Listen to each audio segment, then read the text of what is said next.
à tous et bienvenue dans cette nouvelle vidéo, dans ce 12e vlog. J'espère que vous allez bien, que vous avez passé un bon week-end et un bon début de semaine. Aujourd'hui, nous sommes le lundi 3 juin. Je viens de clôturer à l'instant le dernier vlog. Si vous ne l'avez pas encore vu, je vous invite bien évidemment à aller le voir. J'avais conclu ce vlog sur un petit update lecture où je vous ai parlé de ce manga vraiment trop choupi, trop mignon avec des petits chats. Mais voilà, si vous voulez en savoir plus, allez voir mon vlog précédent. Sinon, au niveau de mes lectures, je suis toujours dans Shutter Island de Dennis Lehane, que j'ai sorti donc pour mes vacances.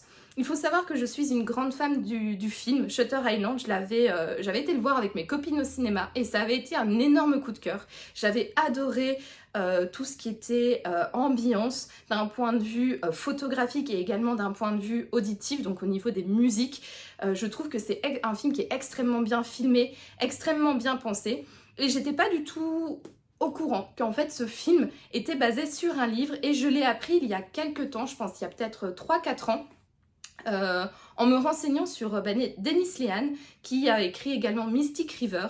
Mystic River, c'est également un film que j'avais vu à l'époque à la télé. Il passait le jeudi sur RTL TVI. En Belgique, c'est une chaîne qui passe tous les jeudis un film un petit peu... je sais pas si ça... Enfin, s'ils font ça encore aujourd'hui, mais en tout cas de mon temps. Le jeudi était dédié à des films un peu exceptionnels. Par exemple, il passait Eragon, il passait... Mystic River par exemple, enfin, c'était à chaque fois le rendez-vous de la semaine pour un film qui sort un petit peu de l'ordinaire, un film hollywoodien qui venait de sortir au cinéma, enfin qui venait de, après sa sortie au cinéma, qui venait d'être mis sur les, comment on appelle ça, je sais même plus, j'allais dire sur les plateformes mais pas du tout, enfin vous voyez ce que je veux dire. Avant il était au cinéma, puis il venait en cassette, en DVD ou en Blu-ray, et puis il y avait moyen de l'avoir à la télévision quoi. Bref, donc ce fameux jeudi fut un temps sur RTL TVI, ils ont passé le film de Mystic River et c'était également un film que j'avais adoré. Prenant du début à la fin, retournement de situation de dingue, les acteurs pépites, j'avais vraiment beaucoup aimé ce film. Et en voulant revoir, enfin j'avais envie de revoir ce film il y a quelques années. Et donc j'étais tombée sur la fiche Wikipédia qui disait que c'était basé sur un roman de Dennis Lehane. Du coup, je m'étais renseignée sur les romans de Dennis Lehane et j'ai remarqué qu'il avait également écrit Shutter Island. Donc je me suis dit que c'était peut-être une bonne idée de lire ce livre, étant donné que je suis une grande fan du film. Et je l'ai acheté il y a peut-être 1 an, quelque chose comme ça. Et il était toujours resté dans ma palle. Et là, donc pour les vacances, je m'étais dit, bah c'est l'occasion, vas-y, sors-le. Ça va me permettre de passer un bon moment et voilà, donc je l'ai sorti un peu comme ça par hasard et je dois bien avouer que je sais pas trop quoi penser de cette lecture. Voilà, en fait je trouve que le récit est assez lent. Alors le mystère, j'ai envie de dire, il est bien présent parce qu'on sent, donc je vais vous faire un petit résumé quand même. Donc on suit le marshal Teddy Daniels qui est envoyé sur l'île de Shutter Island parce que l'une des prisonnières / patientes de cet hôpital psychiatrique / prison qui est situé sur l'île de Shutter Island s'est échappée pendant la nuit. Sauf qu'elle s'est échappée de sa cellule alors que la porte était fermée à clé de l'extérieur, la fenêtre fermée également avec des barreaux, tout ça. Donc comment est-ce qu'elle a pu s'échapper de sa cellule? Personne ne le sait. Et donc, Teddy va enquêter sur cette mystérieuse disparition et on voit que clairement, il n'est pas le bienvenu, on ne répond pas à ses questions, on ne veut pas collaborer avec lui tout simplement, que ce soit les infirmiers, les médecins ou le directeur de la prison. Et donc, voilà, je vais pas dire qu'il n'y a pas de mystère dans ce roman, le mystère est quand même là, on sent qu'il y a quelque chose de louche, on sent qu'il se passe quelque chose de pas très très net, quoi. Mais cela dit, c'est tellement lent que... Je sais pas, je sais pas. J'arrive pas à me faire une idée si j'aime ou si j'aime pas. En fait, je pense, je l'ai dit d'ailleurs dans mon précédent vlog, que je suis trop attachée au film. J'arrête pas de comparer dans ma tête le film et le livre. Et étant donné que pour moi, le film est exceptionnel, le fait que le roman soit peut-être un peu plus lent et me mette moins dans l'ambiance, on va dire que ça me déçoit peut-être un peu. Parce que oui, il y a le mystère qui est là, etc. Mais il n'y a pas la manière de filmer, il n'y a pas la lumière, il n'y a pas la musique qui nous met quand même dans l'ambiance, qui nous fait ressentir des choses mystérieuses et bizarres. Là, on est juste sur un livre et c'est peut-être ça, voilà, pourquoi j'ai du mal. C'est peut-être à cause de ça. Je ne sais pas. J'avoue que voilà, c'est assez compliqué à expliquer. J'ai vraiment du mal en fait à mettre des mots sur ce que je ressens et ce que je pense par rapport à ce livre. Quoi qu'il en soit, j'ai lu un peu plus de la moitié. Voilà, j'en suis là, je suis à la page 208 sur 390 quelque chose. Je pense que d'ici la fin de la semaine, je vais terminer ce roman. J'espère être un petit peu plus dedans, un petit peu plus imprégnée par ce récit. Je vais vraiment essayer au maximum de ne plus penser au film, de vraiment me focaliser sur ce livre pour vraiment m'imprégner de ma lecture, des mots, des formulations, des tournures de phrases, etc., des descriptions, et essayer de mettre le film vraiment de côté. En parlant de description, justement, je trouve que c'est une grande force de ce livre. Les descriptions de l'endroit, donc de la prison / hôpital psychiatrique de Shutter Island, est extrêmement bien décrite. Donc ils sont donc déjà d'un point de vue architectural, mais également d'un point de vue ambiance. Quand Teddy, voilà, il essaye de creuser et qu'il voit qu'avec les infirmiers et tout ça, ça ne fonctionne pas très bien. Et également au niveau de l'atmosphère, parce qu'il faut savoir qu'il y a un ouragan qui s'abat sur l'île au moment où Teddy et son collègue Chuck y sont. Et à un moment, ils vont dehors, ils sont mouillés, il y a du vent, il se passe... Ouais, enfin, c'est un ouragan, quoi. Et je trouve que toutes les descriptions comme ça de l'extérieur, du fait qu'ils sont mouillés, c'est vraiment bien décrit. D'un point de vue atmosphère, je trouve que ce livre est vraiment pas mal. Et c'est pour ça aussi que ça me saoule en fait de ne pas être à fond dedans. Parce que je me dis que la qualité d'écriture et la qualité en tout cas d'ambiance est quand même là. Alors on n'est pas sur une ambiance comme dans le film, hein. Bien évidemment, je trouve que c'est beaucoup moins angoissant le livre que le film. Mais l'ambiance est quand même là, quoi. On sent qu'il y a du mystère et... Voilà, donc je sais pas trop quoi en penser pour le moment. Je reviendrai bien évidemment vers vous dans le courant de la semaine pour vous donner peut-être l'évolution de mon avis. Et comme je vous l'ai dit, je pense que d'ici la fin de la semaine, j'aurai terminé le roman. Donc je vous ferai un avis final plus tard. Et voilà. En tout cas, voilà, comme je l'ai dit, je vais essayer de me séparer au maximum du film pour pleinement apprécier ma petite lecture. Donc voilà pour ce petit update lecture. J'ai remarqué que ça faisait un bail que je vous avais pu faire un point non plus sur mes lectures audio. J'ai pas des masses avancées en fait donc je lis le conte de Monte Cristo d'Alexandre Dumas. Je suis dans la partie 1. J'ai bien avancé et je pense que j'ai quand même écouté plus d'1 heure, 1h30, presque 2 heures je pense. Je trouve ça toujours aussi agréable, mais voilà, depuis la semaine passée j'étais en vacances. Et la semaine d'avant, je n'ai pas du tout écouté non plus, donc ça fait quand même 2 semaines que je n'ai pas repris ma lecture audio. C'est pas par manque d'envie, parce que j'ai vraiment envie de connaître donc cette histoire voilà, du fameux conte de Monte Cristo, hein, de Dantès. Mais c'est juste que voilà, je l'écoute souvent sur le trajet pour le travail, et ces dernières semaines, j'avais plus envie d'écouter des musiques rock, qui me donnaient de la motivation et de l'énergie pour aller travailler, plutôt que d'écouter un livre audio qui est beaucoup plus calme et relaxant. Donc voilà, je n'ai pas beaucoup avancé dans ma lecture audio et donc voilà, je n'ai pas nécessairement d'update lecture à vous faire sur ce point. Bon, ben voilà, je pense que j'ai terminé pour aujourd'hui. Là, on va aller manger des frites, un Bicky Burger, une grande frite, une sauce Brésil, une sauce Dallas et un Tropico pour souper. J'ai trop hâte. Comme vous le savez, je suis belge et bien évidemment, les frites, c'est mon repas, mon Graal. C'est un repas tellement bon, tellement... j'ai fortement envie, donc je vais aller me changer parce que je ne veux pas aller à la friterie avec cette belle petite chemise, hein, quand même. Et moi, je vous dis du coup à plus tard.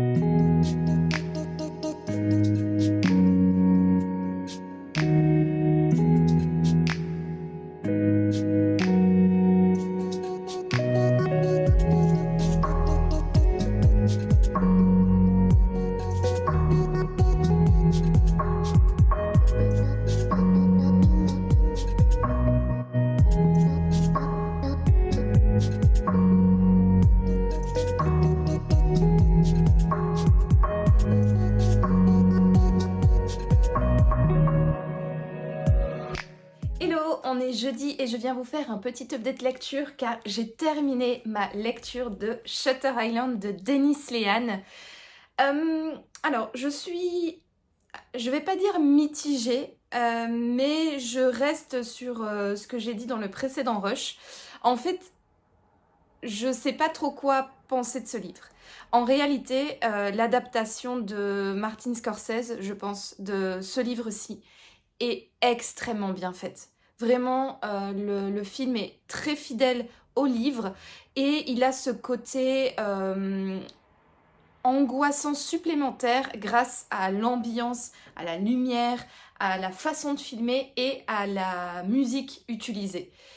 Et Shutter Island, c'est vraiment un film qui... Alors, moi, ça me fout pas les boules, j'ai pas nécessairement peur, mais c'est vraiment un film d'ambiance qui met le spectateur dans un état d'angoisse permanent du début à la fin. Et quand le dénouement final arrive, on est vraiment sur le popotin. Et je pense qu'en fait, avoir vu le film juste avant, le connaître aussi bien, parce que je le regarde quand même souvent, et ben ça m'a un peu gâché ma lecture. Parce que du coup, bah, je savais ce qui arrivait à la fin, je n'ai pas du tout été surprise par le dénouement final. Et en plus, bah, comme j'étais habituée à l'histoire de Shutter Island avec un côté très angoissant, là ici le livre n'est pas du tout angoissant, je trouve. C'est haletant, c'est prenant, mais c'est pas angoissant, c'est pas... Ouais, on n'est pas en train d'être sur nos gardes, de se demander... On se pose plein de questions, mais on n'est pas dans un état... oui, enfin, je sais pas comment expliquer, mais vous voyez, quand on regarde un film comme ça, on est toujours un peu genre, ah, qu'est-ce qui va se passer? Qu'est-ce qui va... Ah ouais, ah, ouh, ah, non, enfin, je sais pas, ça nous met vraiment dans tout un état spécial, et j'ai pas forcément ressenti ça avec le livre, ce qui est tout à fait normal. Un film, moi, je trouve ça toujours beaucoup plus prenant, beaucoup plus immersif qu'un livre.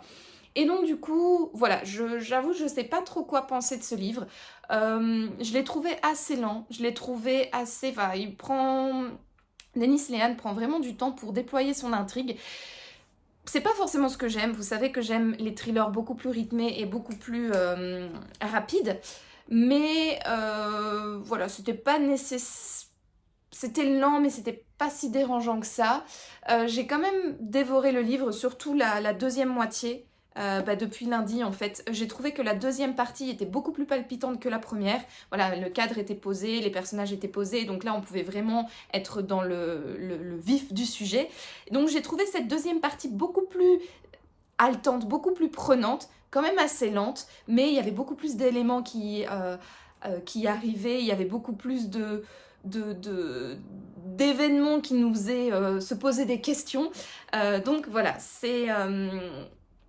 La deuxième partie, j'ai préféré, et le final, bien évidemment, comme je le connaissais, je n'ai pas du tout été surprise. Mais je pense honnêtement que si vous n'avez pas vu le film Shutter Island, ce livre, ça doit être une pépite, ça doit être vraiment une bombe. Je le lis en pseudo-lecture commune. Enfin, le hasard a fait que Sophie, une connaissance d'Instagram, donc Madame Bouquiniste, coucou Sophie si tu passes par là, je suis sûre que tu passeras par ici d'ailleurs, le hasard a fait qu'on a sorti ce livre en même temps de Nopal et on l'a plus ou moins lu en même temps. Elle est toujours elle est au chapitre 12 je pense, enfin en tout cas au dernier update que j'ai eu, elle était au chapitre 12. Et elle, par exemple, n'a pas vu le film. Et donc, du coup, j'ai hâte d'avoir son retour parce que je pense clairement que le final de ce roman, il doit claquer de ouf. Si on ne connaît pas l'histoire, ça doit être un... Enfin, moi, je me souviens, quand j'étais voir le film au cinéma, la fin, ça a été un retournement de ouf. J'étais scotchée, vraiment. D'ailleurs, je l'ai dit dans le précédent vlog, il me semble, je suis pas sûre d'avoir vraiment compris la fin. La fin... Enfin, comment dire? La fin. Je pense pas que Dennis Lehane a voulu que la fin soit ouverte, mais il y a quand même deux manières d'interpréter cette fin.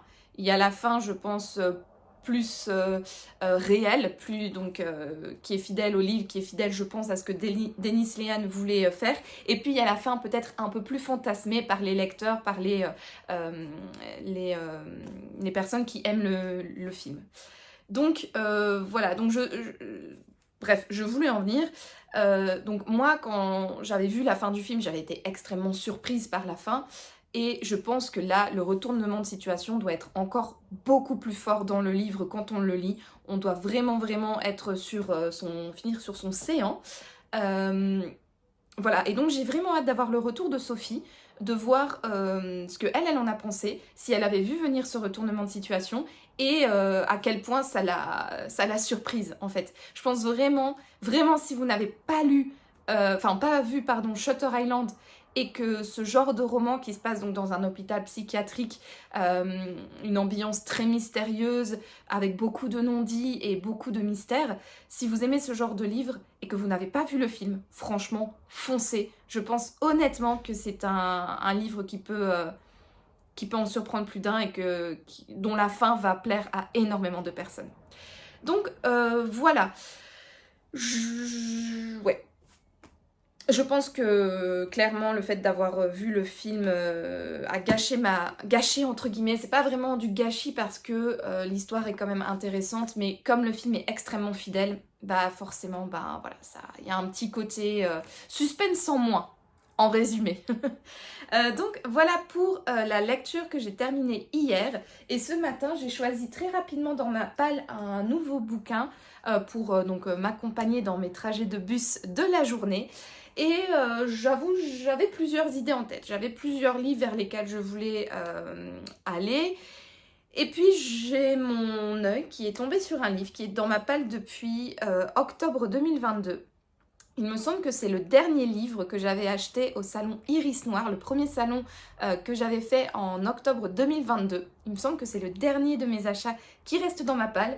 Et donc je me suis dit que voilà, c'était peut-être une bonne idée de sortir ce livre, d'autant plus qu'il a été écrit par un auteur dont j'ai déjà lu 3 romans, que j'avais bien aimé. Ça faisait longtemps que je n'avais plus lu cet auteur et j'avais donc du coup envie de me replonger dans son univers et redécouvrir un petit peu sa plume.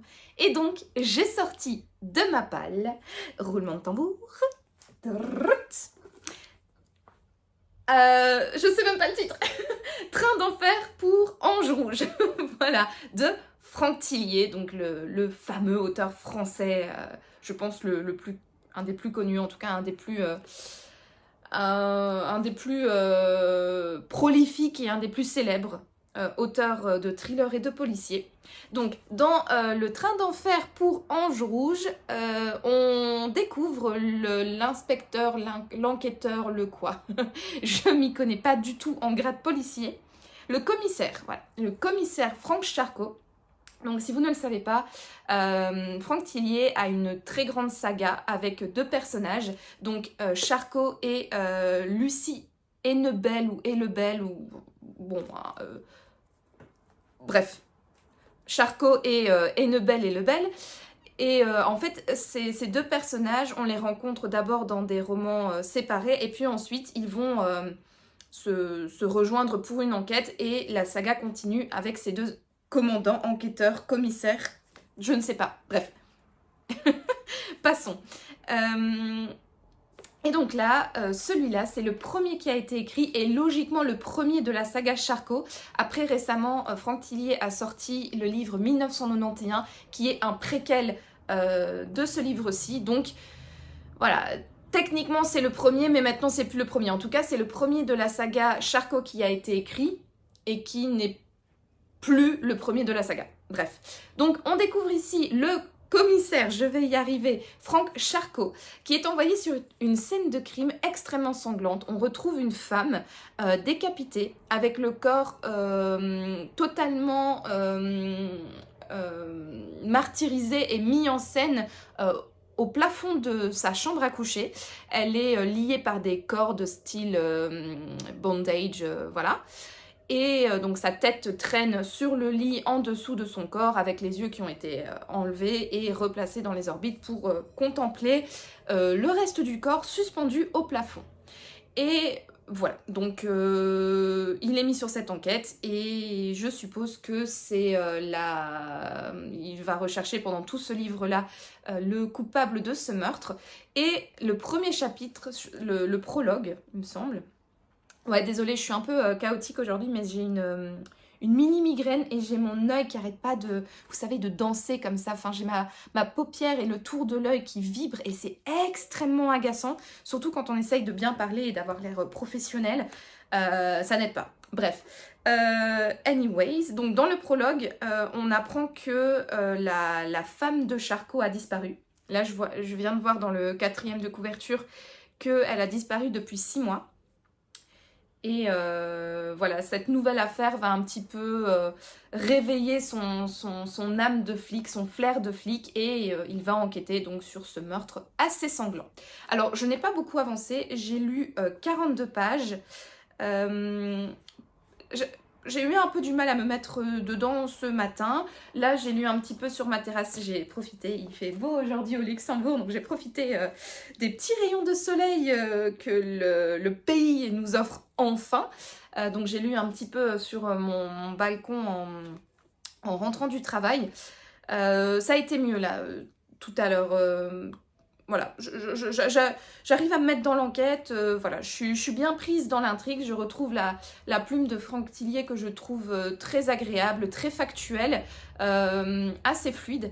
Ce qui me dérange, ce qui me perturbe un petit peu ici, c'est qu'on suit les pensées de Charcot et donc le récit est en jeu. Et moi j'avoue que les récits en jeu, quand on suit l'enquêteur principal, je suis pas extrêmement fan. Je ne déteste pas, c'est pas du tout ça, mais je préfère les récits à la 3e personne avec un narrateur externe. Donc voilà, c'est peut-être pour ça que j'ai eu du mal à me mettre dans ce roman. Mais là, maintenant, je pense que j'y suis bien. La seule chose qui me dérange aussi, la 2e chose qui me dérange aussi, c'est que les chapitres sont quand même assez longs. Alors, ils sont séparés par des espèces, vous voyez ici, je me suis arrêtée comment on appelle ça, un arrêt de chapitre. Donc voilà, le chapitre n'est pas d'une traite, mais il est divisé en plusieurs parties, donc ça va, on peut quand même s'arrêter à des moments plus courts, donc pour ne pas manger le chapitre en entier qui fait quand même 50 pages. Mais cela dit, moi j'ai quand même une mentalité assez psychorigide. J'aime bien terminer un chapitre. J'aime vraiment bien, voilà, quand j'arrête de lire, c'est à la fin d'un chapitre et pas dans un chapitre lors d'une coupure. Bon, in fine, c'est pas très grave, hein, c'est juste moi qui part un petit peu en cacahuète, mais c'est vrai que je suis pas extrêmement fan des chapitres longs. Oh bah, j'avais même pas remarqué, il me manquait juste 2 pages pour terminer le chapitre. Bon, bref. Je les lirai tout à l'heure. J'avais vraiment envie d'aller filmer. En plus, pour l'instant, le soleil sur mon balcon, il est derrière la maison. Donc, il faisait un peu froid dehors vu que, du coup, j'étais à l'ombre. Donc, j'irai reterminer quand le soleil passera de l'autre côté de la maison. J'irai terminer ces 2 pages pour terminer le chapitre et être beaucoup plus sereine avant d'aller manger. Oui, chacun ses tocs, hein. D'ailleurs, dites-moi dans les commentaires quel petit toc de lecteur vous avez. Moi, j'en ai plusieurs. J'ai déjà le toc de bien ranger mon livre dans une petite pochette pour ne pas l'abîmer. J'ai aussi le toc, vous le savez, hein, d'assortir mes marque-pages à ma lecture. Et également, le marque-page doit être toujours bien centré dans le livre. Voilà, pas qu'il dépasse en haut, pas qu'il dépasse en bas et pas qu'il y ait 2 cm en haut et 3 en bas. Non, non, non, vraiment bien centré au milieu du livre. Et un autre toc, c'est de toujours terminer si possible, ma lecture à la fin d'un chapitre parce que je n'aime pas quand je réouvre le livre être au milieu d'un chapitre, au milieu d'une phrase, au milieu d'un paragraphe. Non, non, ça ne va pas, ça me perturbe, ça me perturbe. Bref, dites-moi vous quels sont vos petits tocs de lecteur. J'adore partager ce genre d'anecdotes avec les autres amateurs de lecture. Donc, je revenais au chapitre super long. Voilà, moi c'est quelque chose que je n'apprécie pas nécessairement dans les romans. J'aime bien quand les chapitres sont relativement courts. Je trouve que ça donne beaucoup plus de rythme à l'intrigue. Mais bon, voilà, comme je suis au début, je ne sais pas du tout quel tournant va prendre l'enquête. Je ne sais pas du tout à quel point le livre est palpitant, prenant. Voilà, donc je vais pas dire que c'est quelque chose de négatif pour l'instant. Mais en tout cas, c'est 2 petites choses qui m'ont fait tiquer, on va dire, au début de ma lecture. Donc ce narrateur en jeu, donc on est vraiment avec le commissaire, oui c'est bien ça, le commissaire Charcot, et les chapitres longs. Mais bon, voilà, j'en suis au début, donc c'est un peu léger après 42 pages de dire qu'on n'aime pas quelque chose, qu'on n'aime pas le livre pour telle ou telle raison. Moi j'aime bien quand même attendre un peu plus avant de donner un avis final.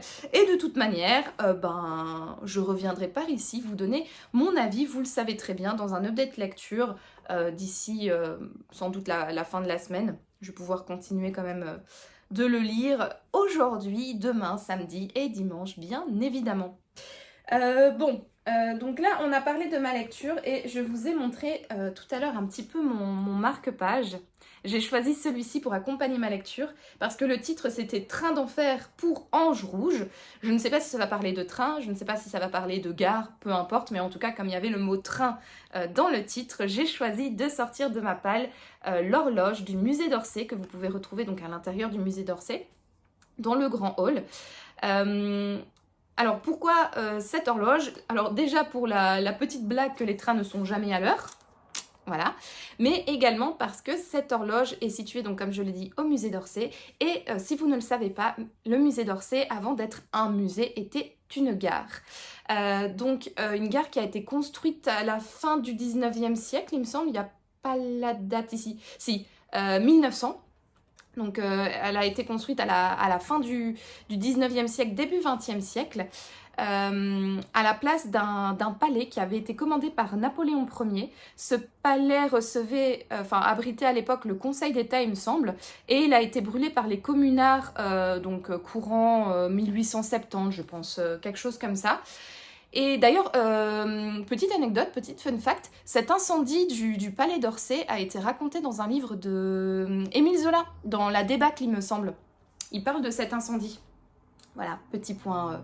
culture, architecture, artistique et littéraire, tout se mêle, hein. Franchement, les arts. Et non pas l'animal.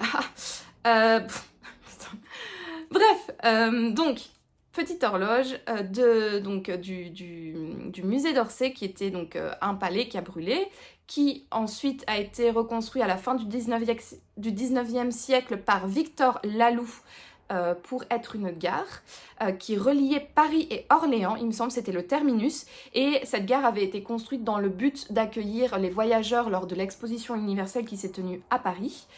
Et donc il y a eu plein de décors, il y a 3 horloges en tout qui ont été réalisées, 2 à l'extérieur qu'on peut voir d'ailleurs quand on va au dernier étage du musée d'Orsay, ça fait toujours de super photos si vous allez dans cette partie du musée, et la 3e pour donc le hall central, qui est cette fameuse horloge que l'on peut voir à l'intérieur quand on rentre dans le musée d'Orsay et qu'on arrive donc dans cette très très longue salle avec des sculptures et les salles contenant les peintures et les expositions également temporaires sur les côtés.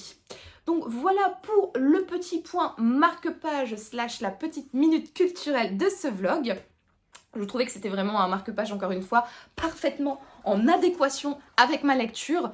Bon, peut-être pas le contenu, mais le titre du moins. Voilà. Bon, c'est sur ce petit point culture marque-page blabla livresque et énorme bêtise que je vais vous laisser pour aujourd'hui. Je vais aller terminer les 2 dernières pages de ce chapitre et puis manger. Et puis après, me mettre en pyjama et lire dans mon lit sans doute. Et donc moi je vous dis à plus tard.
retrouve, on est lundi et je viens clôturer cette 12e semaine de vlog, encore une fois un petit peu tardivement, oui, mais hier clairement je n'avais pas du tout la tête à vous prendre et à faire des petits updates lecture parce qu'hier nous sommes allés au Francofolie de Esch sur Alzette. C'est un festival en plein air qui organisait toute une série de concerts sur toute l'après-midi et la soirée. Nous sommes allés voir Chaka Ponk samedi soir. J'étais trop contente de pouvoir aller les voir en concert parce que ils sont venus au Luxembourg à la Rocale, mais sur le temps qu'on se décide avec mon mari de prendre des places, bien évidemment c'était sold out, et étant donné que c'est leur dernière tournée, j'avais trop envie de les voir. Donc quand j'ai vu qu'ils étaient au Francofolie, j'ai pas hésité une seule seconde et j'ai pris des tickets. Après Chaka Ponk, il y avait également Lost Frequencies. Enfin bref, c'était vraiment trop bien. Donc on a passé toute la soirée là-bas. On est rentré assez tard et on s'est levé très tôt dimanche pour aller voter. Et disons que j'ai quand même passé la trentaine, hein, même si je suis trentenaire toute fraîche. On va dire que voilà, le fait d'aller me coucher tard et me lever très tôt, c'est plus trop de mon âge. Et dimanche, j'étais un petit peu raplapla. J'ai passé ma journée soit dans le canapé, soit dehors sur mon transat à essayer de lire parce que j'ai pas vraiment beaucoup lu ce week-end. Mais clairement, je n'avais pas l'énergie et je n'avais pas la tête à vous prendre pour vous faire un petit update lecture. Donc je me suis dit, bon, on n'est plus à ça près, donc je pourrais clôturer ce vlog aujourd'hui. Alors, niveau lecture, alors il y a quelques petits changements par rapport au rush précédent. Déjà, j'avais pas trop la tête dimanche pour lire un roman, donc j'ai sorti une petite BD de ma palle et j'ai sorti le 2e tome de Mortelle Adèle, l'enfer c'est les autres. Oui, c'est ça. Voilà, j'avais clairement pas envie de me prendre la tête, j'avais envie de lire quelque chose d'assez simple, d'assez drôle et divertissant, et comme Adèle est vraiment, voilà, elle a un caractère de cochon, il y a une bonne dose d'humour noir dans ce genre de petite BD, à la base c'est pour enfants, hein, mais honnêtement ça fait le taf également chez les adultes. Voilà, je me suis dit que c'était la lecture facile, rigolote, idéale pour mon dimanche. Donc voilà, je suis les aventures donc de Adèle, hein, cette personne qui aime personne et qui déteste tout le reste, qui avait envie d'avoir un lion comme animal de compagnie, mais ses parents lui ont fait à l'envers, ils ont adopté un petit chaton, et depuis qu'elle l'a appris, elle n'a qu'une envie, c'est de le massacrer, de le TUER. Et voilà, j'ai suivi la suite des aventures d'Adèle, c'était vraiment drôle, c'était divertissant, ça a fait le taf et j'ai vraiment bien aimé. Et franchement, comme je l'ai dit, cette petite BD de base c'est pour enfants, quoique honnêtement, quand je serai maman, je donnerai pas cette petite BD à mes enfants parce que ça leur donnera trop de mauvaises idées pour nous embêter, pour nous sortir des petites punchlines. Franchement, je sais pas quel âge a la gamine, hein, Adèle. Mais elle te sort de ses punchlines. Honnêtement, moi j'aimerais pas que ma fille me fasse ça. Donc du coup, je crois que elle pourra lire ses BD quand j'aurai une fille, parce que oui, bien évidemment, j'aurai une fille, quand elle aura 18 ans. Voilà.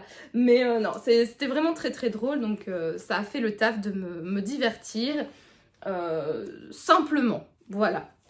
Ensuite, je vous l'ai annoncé dans le précédent rush, j'ai commencé la lecture de Train d'enfer pour Ange Rouge de Franck Tillier. Je vous avais dit que j'avais eu du mal à rentrer dans le roman, que j'avais quand même lu, j'ai lu quoi? J'ai lu 70 pages, mais j'avoue, même si ça va mieux, même si voilà, j'arrive mieux à m'immerger dans cette histoire, c'est pas trop ce que j'avais envie de lire en ce moment. Vraiment, quand j'étais dimanche et que je pensais à... Donc j'avais terminé ma petite BD d'Adèle et que j'ai décidé de sortir ce roman, j'avais pas trop envie, en fait. Voilà, je me suis dit que je sais pas, j'avais pas envie de lire ça. J'avais envie de quelque chose de beaucoup plus rythmé, j'avais envie de quelque chose avec de l'aventure ou avec une histoire d'amour. Voilà, j'avais pas envie de lire un thriller et donc je me suis dit, bon, plutôt que de rester dans cette lecture, ne pas apprécier ma lecture, ne pas avoir envie de lire, déjà comme ça j'avais pas trop envie de lire, donc voilà, je me suis dit je vais mettre ce livre-là de côté et je vais sortir un autre livre de ma palle. Et du coup, j'ai choisi une toute autre histoire parce que j'ai sorti de ma palle un livre de Mireille Calmel. Quand j'ai regardé ma palle, j'avais soit envie de lire un tome des 7 sœurs, le tome 4, donc qui est La sœur à la perle, mais il est comme ça. Et non, j'avais pas envie. J'avais envie de quelque chose de court. Ensuite, j'avais regardé les Bridgerton, mais pareil, c'est des gros, même si c'est des doubles tomes, c'est quand même des gros bazars, donc je vais non.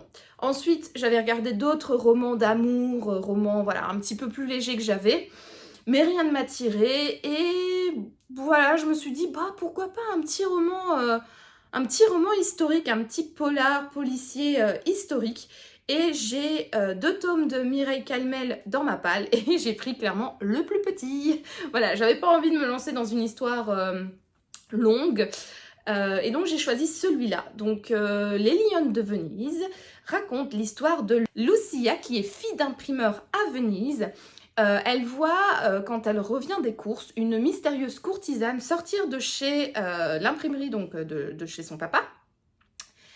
Et puis ensuite, elle voit que son père se comporte bizarrement, qu'il travaille toute la nuit sur quelque chose. Et quand elle va le voir au petit matin, elle découvre qu'il a fait la réplique d'une gravure, d'une gravure, d'une matrice que lui avait apportée donc cette fameuse courtisane. Son papa lui explique qu'en fait cette fameuse gravure était jadis en possession de son père à lui, donc du grand-père de Lucia, et que son père avait mis... Donc le grand-père de Lucia, toujours, avait mystérieusement disparu un beau jour parce qu'il était à la recherche d'un livre qui contiendrait des formules magiques ou des pouvoirs magiques et que en fait cette gravure serait la clé pour trouver l'emplacement de ce manuscrit, je pense. Donc l'imprimeur a fait un faux, il dit à sa fille, bah voilà, cache la gravure originale et moi je vais rendre la matrice que j'ai passé toute la nuit à copier à la fameuse courtisane. Donc Lucia quitte son père pour cacher la gravure et pendant ce temps, des personnes viennent dans l'imprimerie, kidnappent son père et mettent le feu au bâtiment. Donc Lucia s'enfuit parce que voilà, elle essaye d'éviter de mourir brûlée, vive. Et voilà le début de l'histoire. Et donc, elle essaye de mener, enfin, elle a envie de mener sa propre enquête pour savoir donc, qui étaient ces personnes, pourquoi est-ce qu'elles ont enlevé son papa, et elle va, je suppose, partir à la recherche de ce fameux manuscrit à l'aide de la gravure, enfin, de la matrice. Voilà pour mon petit résumé personnel. J'avoue que c'est totalement ce qu'il me fallait en ce moment, ce genre d'histoire. Vraiment une histoire avec une héroïne forte, déterminée. Bien évidemment, comme à chaque fois, les héroïnes de Mireille Calmel, elles sont dotées de plein de qualités, très très peu de défauts, mais c'est des femmes fortes qui n'ont pas peur d'aller au-devant de l'ennemi et de résoudre les mystères qui les entourent toujours. Donc voilà, c'était exactement la lecture qu'il me fallait. J'ai vraiment hâte de me plonger plus avant dans ce roman. J'ai hâte de voir ce qu'il va arriver à Lucia, pourquoi est-ce qu'on a enlevé son père et quelle est donc l'histoire de cette mystérieuse matrice. Alors, Mireille Calmel, j'ai déjà lu 2 sagas de cette autrice. J'ai lu La Louve Cathare et La Fille des Templiers. Je vérifie, mais il me semble que c'est ça. Désolée si vous avez entendu mes genoux craquer. Oui, je vous l'ai dit. J'ai passé la trentaine. Alors, donc, du coup, ouais, La Louve Cathare et La Fille des Templiers, donc qui sont 2 duologies. Alors, j'aime beaucoup ce que Mireille Calmel présente. Déjà parce que, comme je l'ai dit, elle a toujours ses personnages principaux, c'est toujours des femmes fortes, des femmes déterminées, des femmes indépendantes. Il y a toujours un petit soupçon, d'amour dans ses récits, donc voilà, c'est très appréciable. Vous savez que j'aime bien, de temps en temps, comme ça, une petite dose de romance.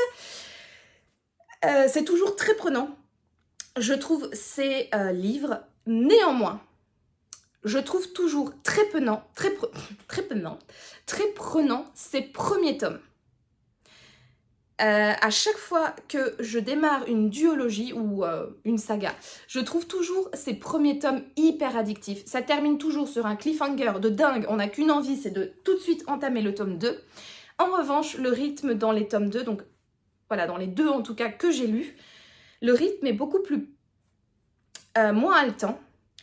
L'histoire se déploie beaucoup plus rapidement. Il y a plein de questions qui ne reçoivent pas de réponse. Et très souvent, je trouve que la fin est expédiée en 2-2. Donc, j'avoue que c'est toujours avec un grand plaisir que je me plonge dans un Mireille Calmel, mais c'est toujours avec une très très grande appréhension que j'arrive de plus en plus à la fin du premier tome, parce que je sais très bien que je vais forcément, oui, bien évidemment, acheter et lire le tome d'après, mais que je risque, il y a de grandes chances d'être déçue. Donc voilà, lecture qui me convient tout à fait en ce moment, mais dont j'appréhende quand même déjà, alors que je n'ai lu que 60 pages, la fin. Voilà, je sais que ce livre-là, je vais le bouffer, je vais adorer. Enfin, j'espère, on croise les doigts. Mais j'appréhende déjà un petit peu la lecture du tome 2, parce que si c'est comme les 2 premières duologies que j'ai lues de cette autrice, bah, ça s'annonce pas bien pour moi. En tout cas, c'est pas le genre de clôture de récit que j'apprécie. Enfin, soit. Voilà, donc bien évidemment, je vous reparlerai de ce livre-là dans le prochain vlog. Et voilà, c'est sur cette lecture vénitienne que je clôture ce 12e vlog. Je vous remercie d'avoir regardé cette vidéo. N'hésitez pas à me laisser un petit pouce bleu si vous l'avez aimé et à vous abonner à la chaîne pour me soutenir. En attendant, je vous souhaite comme toujours de passer une agréable soirée, une agréable nuit ou une agréable journée, peu importe, et à bientôt pour de nouvelles aventures livresques. Ciao! Samedi, nous sommes allés Samedi, nous sommes allés au Francophonie, je vais y arriver.